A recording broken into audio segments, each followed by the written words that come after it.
두 분의 의견이 갈릴 것 같은데 AI 실체 있는 테마 아직도 저평가다. 실체 있는 테마? 테마?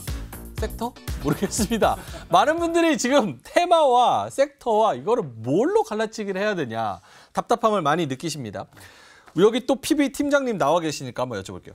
PB 1000여 명이 2차 전지 다음으로 ETF를 좀 긍정적으로 전망하고 있는 거 뭐냐. AI 반도체 테마 ETF를 긍정적으로 보고 있다. 이 얘기를 또 합니다. 그게 전체 1000명 중에 32%, 3분의 1 정도가 그렇게 이야기를 했다는 거예요. 그래서 뭐 그래프를 보면 AI 앤드 반도체 쪽이 32%로 가장 많고, 그 다음에 2차 전지 앤드 전기차, 그 다음에 미국 ETF, 그 다음 바이오 앤 헬스, 요게 12%. 그래서 요게 전반적으로 한 4대장 정도. 그래서 반도체 AI, 사실 반도체랑 AI랑 섞여 있는 게 조금 그거 완전 다른 거 아닌가 이런 생각이 드는데, 일단은 AI만 놓고 말해보겠습니다. 아직도 저평가인가? 참고로 YTD로 어제 저희가 전해드렸지만 뷰노는 1000% 올랐고요. 루닛은 650% 올랐습니다. 아직도 저평가인가? OX 한번 들어볼게요. 하나, 둘, 셋 들어주시죠. 아직도 저평가. 네. 이거 판단 말을 잘해야 될 것 같아요. 네. 아직도 저평가다. 뷰노 950% 올랐는데. 네. 와, 알겠습니다. 황희연 팀장님 한번 얘기 들어볼게요. 왜 웃으세요? 근데 예. AI라고 하면 너무 많은 테마를 좀 맞아요. 하고 있고요. 뷰노는 지금 뭐 이제 거의 다 왔다라는 생각은 분명히 듭니다. 근데 뷰노 같은 거는 몇 달 됐잖아요. 네. 다만 이제 그 안에서 AI 안에서도 우리가 소프트웨어 이런 거 말고요. HBM, 우리 AI 반도체라는 말 쓰잖아요. 그러니까 그런 쪽은 저는 이오테크닉스 많이 올랐지만 저는 아직도 이쪽은 해볼 만하다고 생각해요. 오늘 많이 올랐던 STI도 그렇고, 그다음에 뭐 ISC도 그렇고, 리노공업도 그렇고 여전히 해볼 만한 반도체 HBM과 관련된 소부장. 그러니까 결국 AI를 하려면 HBM이 들어가야 되니까 그쪽에서 본다라고 하면 이쪽은 저는 저평가라고 아직도 해볼 만하다고 생각합니다. 저평가까지는 모르겠지만 해볼 만하다고 생각해요. 왜냐하면 고평가냐 저평가냐는 우리가 항상 느끼는 거지만 우리가 판단하는 게 아니라 결국 후행적으로 판단할 수밖에 없어요. 올라가면 저평가가 되는 거고요. 내려가면 고평가였구나가 되는 거죠. 근데 이제 뷰노나 뭐 이런 쪽은 이제 결국은 우리가 분석 영역은 지나갔고 지금은 이제 심리 영역으로 가는 겁니다. 결국은 돈의 힘으로 가는 건데 어느 순간 그 분기점이 왔을 때는 조심은 해야 되는 구간은 왔는데, 근데 지금 이런 말씀하셨던 대로 이런 구간이 계속 이어지고 있죠. 근데 최근 이번 주부터는 이제 가속이 나오기 시작했거든요. 쉽게 소위 말해서 거래량이 터지면서 여기서가 사실 중요합니다. 네. 항상 이거는 이제 거래량의 영역으로 돈의 힘으로 결국 판단하는 부분들이니까 저는 이제 고점을 판단을 할 때 거래량들로 많이 거래량과 거래 대금들을 판단을 하는데, 뷰노 같은 경우는 이번 주에 최고 거래량이 나왔어요. 최고 거래 대금도 나왔고. 그러면 삼성전자고 2021년에 그랬고, 대부분의 종목들이 뭔가 상승할 때 쥐어짜는 듯한 상승이 나온 이후에 거래 대금이 터지면 정말 조심을 해야 됩니다. 네. 포스코 DX도 어제 그랬고, 네. 그렇기 때문에 저는 좀 조심해야 되는 구간, 해야 되는 AI가 있고 여전히 해볼 만한 AI가 있다. AI 하드웨어 쪽은 저평가된 그런 종목들도 있지만 그렇습니다. 소프트웨어 쪽은 그래도 올 만큼은 왔다 쪽으로 생각하시나 그렇죠. 보네요. 알겠습니다. 그러니까 PB 입장에서는 더 사시죠라고 말씀 못 드리죠. 이런 종목들은. 네. 있는 거는 가져가 보겠습니다. 왜냐하면 리스크 관리를 하면 되니까. 근데 지금 신규로 진입하는 종목들은 굳이 거기다 리스크를 부담하면서까지 다른 저 좋은 종목들이 많은데 거기서 그쪽에서 매매를 하는 게 낫지 굳이 이쪽에서. 근데 가는 놈이 더 가는 시장에서 맞습니다. PB 입장에서 고객님 인생을 한번 걸 때가 된 것 같습니다. 뭐 이런 얘기 진작에 걸었어야죠. 그래 진작에 걸었어야 돼요? 진작에 걸었어야죠. 알겠습니다. 왜냐면 사실은 에코도 그렇게 얘기하다가 놓친 사람들이 되게 많으니까 그런 트라우마로 또 하반기에는 같은 실수를 반복하지 말아야지라는 또 생각을 가진 분도 계셔서 유창희 대표님 X 저평가 아니다. 거품 중에 거품이다. 아유 최고 거품이죠. 최고 거품이다? 네. 저는 그렇게 생각을 해요. 그러니까 모르겠습니다. 뭐 루닛인가요? 뷰노가 뭐 2000 몇 년에 뭐 매출 뭐 1조 뭐 이런 10조. 2030년까지 매출 10조. 매출 10조. 가나 봐야죠. 아. 근데 제가 하고 싶은 얘기는 뭐냐면 뭐 악플 뭐 세례 받아도 저는 할 얘기 하는 게 뭐냐면 예. 지금 그러한 기대감이 주가에 너무 이렇게 막 반영되어 있다라는 거예요. 그리고 뭐 매출이 10조가 나와도 영업이익이 얼마가 나올지는 봐야 되는 거 부분들인 것이죠. 그리고 그런 기업들이 과거에도 많았습니다. 옛날에도 신약 개발 하나 개발하면은 뭐 제가 제일 싫어하는 얘기 중에 하나가 게임 체인저. 게임 체인저. 뭐 하나 나오면 게임 체인저. 모든 걸 세상을 바꿀 것 같이 보이지만 세상을 못 바꿔요. 쉽지 않습니다. 네, 그렇기 때문에 다만 그리고 또 하나가 최근에 올라온 게 방금 말씀하신 것처럼 이거는 마지막 스파이크가 걸리고 있는 거예요. 어떻게 보면 에코프로 비유하면 좀 안 되겠지만 에코프로 150만 원 갔을 때 모습하고 좀 비슷하다고 보고 있습니다. 그렇기 때문에 여기서 이거를 더 간다라고 못 간다는 뜻은 아니지만 제 기준에서는 더 간다라고 해도 저는 매수 사인 클릭을 못 할 것 같아요. 물론 뭐 그렇게 해서 돈을 못 벌 수도 있겠습니다만은. 그리고 다른 AI 관련해서도 뭐 저는 그렇게 생각을 해요. 그 그 비만 치료제 뭐 이것도 뭐 요즘에 비만 치료제가 거의 뭐 만병통치약처럼 막 불리고 있거든요. 뭐 물론 그것이 덴마크의 경제를 엄청나게 지금 돈이 너무 많이 넘쳐 흘러가지고 문제라고 할 정도니까요. 근데 과연 우리나라 기업들이 그만큼의 역량이 있을까? 저는 그것도 좀 의심은 돼요. 사실은 나오는 재료들이나 뉴스들은 다 기대감인 경우가 되게 많으니까. 해외에서 선점을 했다고 해서 우리나라가 그 선점된 시장을 다 잡아올 수 있을까? 저는 그건 고민을 해야 된다 생각하고 있어요. 하지만 그 안에서도 핵심적인 기업들은 몇몇 있을 수 있죠. 근데 단순히 어저께도 보면은 비만 치료제 임상 들어갔다. 일상. 뭐 일상에 갔다면서 어떤 기업이 막 상한가 간 것도 있고.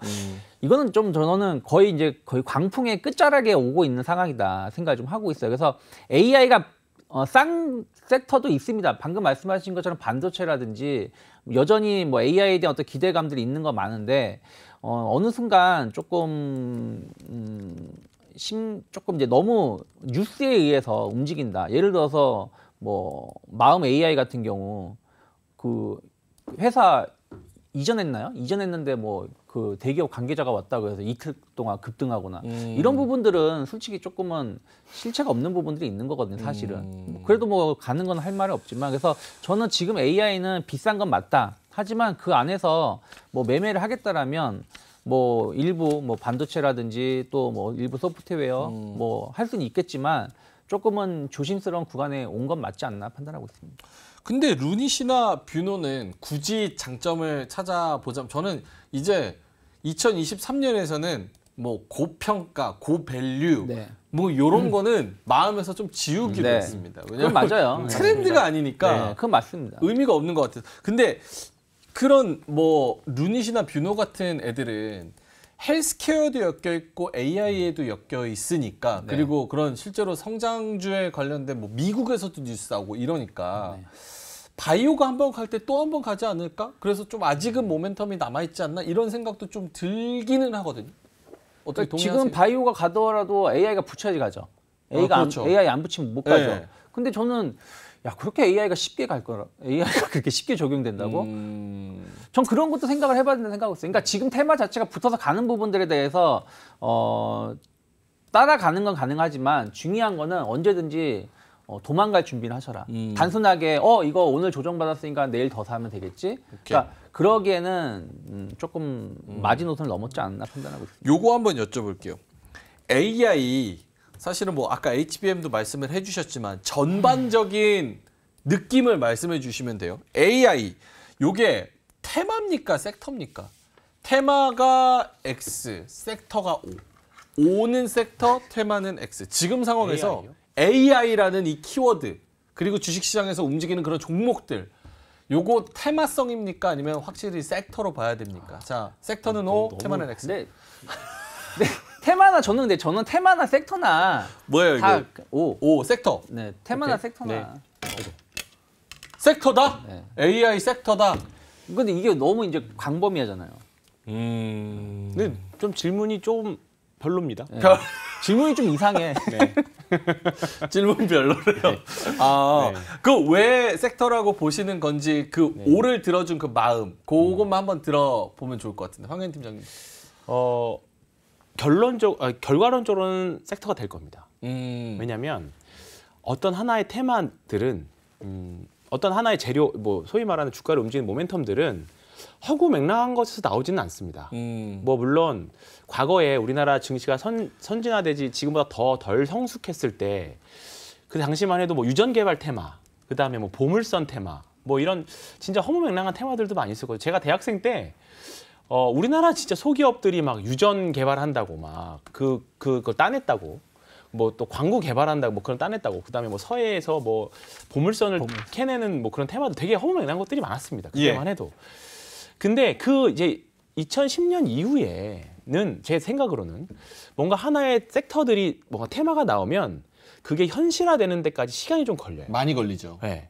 지금은 2차 전지가 하나의 엄연한 정말 우리나라를 움직이는 하나의 섹터가 됐지만 2차 전지를 가지고 처음 매매했었을 때가 2013년이었습니다. 그때만 해도 삼성 SDI나 그다음에 제 기억으로는 상신 EDP라는 종목이 지금은 좀 시장에서 2차 전지 테마 섹터 좀 멀어졌지만 관련 종목이 한 2배 가고 7년을 쉬었습니다. 관련 종목들이. 근데 왜냐하면 기술의 발전에 따라 좀 다를 수 있지만 어느 하나의 뭔가가 나온 이후에 그게 현실화돼야 정말 찐 시세가 나오거든요. 근데 지금 AI도 마찬가지로 근데 2차 전지가 최근 2, 3년 동안 올랐지 사실 7년 동안 정말 박박기였어요. 그렇죠. 왜냐하면 그게 기술의 발전에 따라서 테마가 나고 현실화될 때 우리 일상생활이 침투 시작할 때가 정말 주식시장에는 많이 나거든요. 그래서 제가 항상 말씀드린 게 시대정신. 우리 생활에 들어와야 된다라고. 시대정신. 네. 근데 그 로봇도 마찬가지예요. 로봇도 지금은 조금 산업용 로봇 위주지만 우리가 주변에서 정말 로봇이 우리 접근했을 때 정말 큰 시대가 나올 거고 AI도 마찬가지예요. 지금은 약간 테마성 위주지만 근데 지금 사실 루닛이 하고 있는 뭐 루닛스코프 이런 것들은 실제로 의료에서도 지금 이제 본격적으로 쓰이고 있는 거잖아요. 네.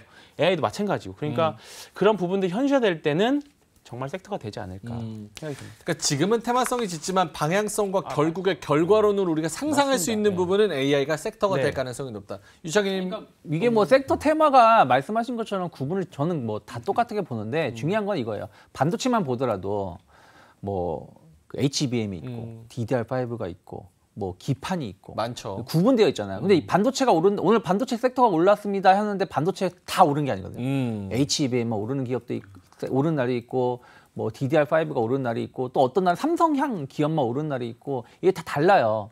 그런 것처럼 광범위하게 AI도 그렇게 구분이 되지 않습니까? 지금 약간 소프트웨어 쪽이 있고 바이오 쪽이 있고 또 헬스케어 쪽이 있고 뭐 보안 관련된 쪽이 있고 그러니까 그 안에서의 흐름들이 나오기 때문에 AI는 이미 섹터가 되지 않았나 판단을 좀 하고 있습니다. 알겠습니다. 그럼 오늘 조금 약간 너무 좀 붕 뜬 느낌이 있어서 네. 두 분 그냥 자유롭게 정말 한 1분도 안 남았어요. 자유롭게 9월 달에 좀 주목해 볼 섹터나 종목이나 테마나 요거 나 매력적으로 본다. 종목까지 주시면서 가격 전략까지 짧게만 주신다면 각각 한 30초 드릴 수 있을 것 같아요. 유창희 본부장님. 저는 뭐 일단은 중국 소비주들 기대해 보고 있습니다. 그래서 뭐 GKL 바라보고 있고요. 한 2만 원 정도 목표가 GKL 2만 원. 네, 열어놓고 있고 만약에 IT 부품주 쪽을 본다라면 어쨌든 지금 자율주행 이런 이슈들이 좀 있으니까 전장용 쪽으로 좀 조금 이슈가 되는 뭐 해성 DS 같은 기업들 충분히 주목해 볼 수 있지 않을까 판단하고 있습니다. 해성 DS 목표가는 한 8만 5천 원 정도? 8만 5천 원 정도. 해성 DS 8만 5천 원, GKL 2만 원 정도 목표가. 황혜연 팀장님은요? 저도 중국 소비주들 지금 갑자기 또 없어졌잖아요. 내용 뭐 기사도 없고 주가가 떨어지니까 결국은 기사나 관심이 없어지는 건데 그렇죠. 지금 일 때 저는 봐야 된다고 생각해요. 지금 봐야 된다. 네, 그래서 말씀하셨던 카지노 주식들 예, 대부분 이제 실적이 올해를 기점으로 대부분 다 이제 내년에 흑자 전환을 보고 있습니다. 그래서 롯데관광개발도 그렇고요. 그다음에 뭐 파라다이스도 그렇고요. 그다음에 이제 면세점 좋아지는 호텔신라도 이제 보실만 할 것 같고요. 반도체 쪽에서는 테스트 업체 뭐 두산테스나 뭐 이쪽도 좋을 것 같고요. 그다음에 제약주 중에서는 지금 유한양행 네. 좋을 것 같습니다. 유한양행 한번 지나가지 않았어요? 근데 뭐 추세 뭐 잠깐 쉬고 있는 정도로 일단은 판단은 하고 있습니다. 알겠습니다. 그래서 황희연 팀장님은 이제 뭐 카지노 쪽 그리고 롯데관광개발, 유한양행, 뭐 두산테스나 이쪽에 좀 관심이 있으신 것 같고 그리고 유창희 본부장님도 역시나 마찬가지로 중국 관련된 소비주들을 한 번 더 매기가 올 수 있다라는 쪽으로 GKL 플러스 해성 DS까지 보고 계십니다. 이로운 경제 채널 EBC